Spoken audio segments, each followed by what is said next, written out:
Hello.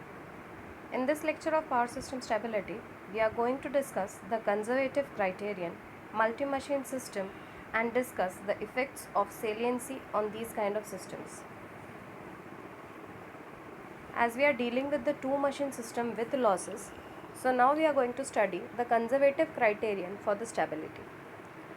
First, to summarize, as it is already mentioned, that the conclusions reached from the last previous two lectures are that del M1 is greater than del M2 in this case when the transfer resistance is positive. The steady state stability limit will be maximum power received, and that will occur at del is equal to del M2, as I had already told you that del M2, that the machine rotor angle of machine 2 will be the deciding factor there, and in the case where del M1 is less than del M2, that is when the transfer resistance is negative. So in this case, the stability limit is less than the maximum received power and will occur at an angle between del M1 and del C. This will be purely governed by the governor action. So if you want to understand more about the governor action, you may refer to that lecture. So we are going to discuss the particular conservative criterion in this case. Now, for the condition when the steady state limit of the two machine system has a value at del is equal to del M1 or del M2, whichever is smaller, this particular criteria is called as the conservative criteria or the conservative limit. Further, the practical operating power limit is usually set, which is considerably below the calculated steady state limit. Let it be 75% of the latter, and this will allow the power variations that will be caused by the changes of loads or any remote fault. Then in that case only the voltage will be fluctuated. So for any particular value of del which is smaller than del M1 as well as del M2, the curve of P1 versus del has a positive slope, while that for P2 will have a negative slope. This was also discussed in the previous lecture when we discussed the power angle curve of both the machines. Since here del will be equal to del 1 minus del 2. Now, if you are considering the condition of stability, then for stable operation we have the derivative of machine 1 power, that is del P1 by del 1 is greater than 0, that is the derivative of P1 with respect to del 1 will be greater than 0, and for machine 2, that is P2, derivative with respect to del 2 will also be greater than 0. In such a condition, what is going to happen is we will have to get the derivatives, that is these both derivatives will be the deciding factor, which are called as the synchronizing power coefficients. The conservative criterion for stability will be applicable to multi-machine systems as well as the two machine systems also. So for both the conditions, the synchronizing power coefficient is considered to be positive. Thus, if any of one of the machine is advanced in phase while the other is even at a constant phase, the electrical output should increase. If each machine meets this state, and this test will be the deciding factor for the stability of the system. Now we have seen the case for two machine system. Now for multi-machine system. What is a multi-machine system? The conservative criterion for steady state limit of two machine system, we already told, can be equally held true for multi-machine system also. Means it is applicable to any number of machines.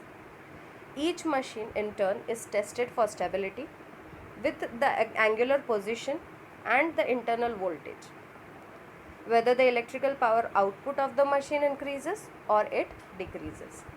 If it increases, that is the synchronizing power coefficient P, let's say it is Pn for n number of machines with respect to del n, as the number of machines is n, will be greater than 0. Then the machine n is said to be stable. Every machine is stable, then the entire system is said to be stable. By applying this test of stability to a machine which is having n number of machines is called as a multi-machine system. thus concerning the division of incremental power among the remaining number of systems. So following are the assumptions or conclusions which were proposed. First, the relative angular position of remaining machines will be held constant.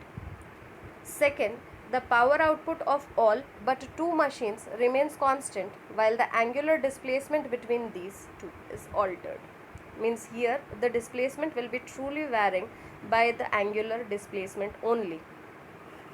The angular position of one machine is altered and accompanying the change of power will be divided among the remaining machines in accordance with the prime mover characteristics or load characteristics in case of motors. The choice between the three foregoing assumptions, resets or rets, depends upon the convenience and the judgment to which we are going to prove about, and the actual or the contemplated operating conditions whichever the machine is going to face. But remember, whatever we are going to decide, we are deciding with relative angular positions only, with all the other machines considered to be as constant. And here the major factor will be played by the synchronizing power coefficients, which will be dealing with the angular displacement only. This not only proves the conservative criterion but also leads us to another effect, that is the effect of saliency. What is the effect of saliency? The steady state power angle equation for salient pole machine, the equation as well as the curve as shown in the diagram here, consists of the fundamental component of a second harmonic. This we have already seen that if we have the terminal voltage with EF as the voltage at the particular field EMF, then Vt being the terminal voltage and EF being the field EMF, if we calculate the total power, we get P is equal to EF Vt upon Xt. This multiplied by sin del, which is the reactive component. Again it will be minus, or it will be subtracted from Vt square by 2 in bracket 1 upon Xq, that is quadrature axis reactance, minus 1 upon Xd, that is the direct axis reactance. And this will be a multiplicand to a second value of sine, that is sin 2 del.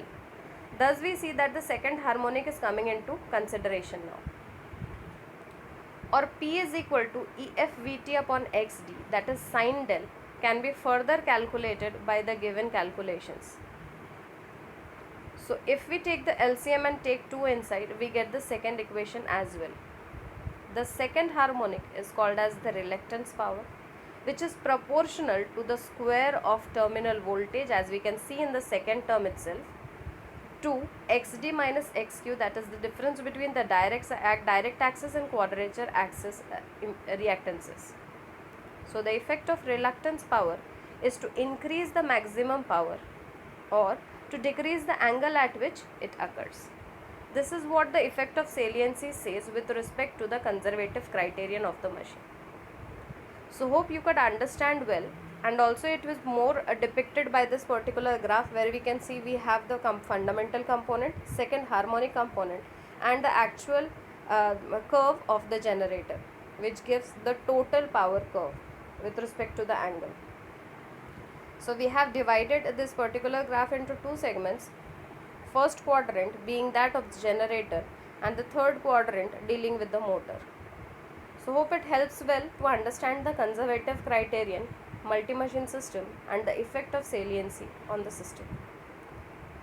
So we'll come back again with the next lecture on the next topic. Till then, study well. Thank you.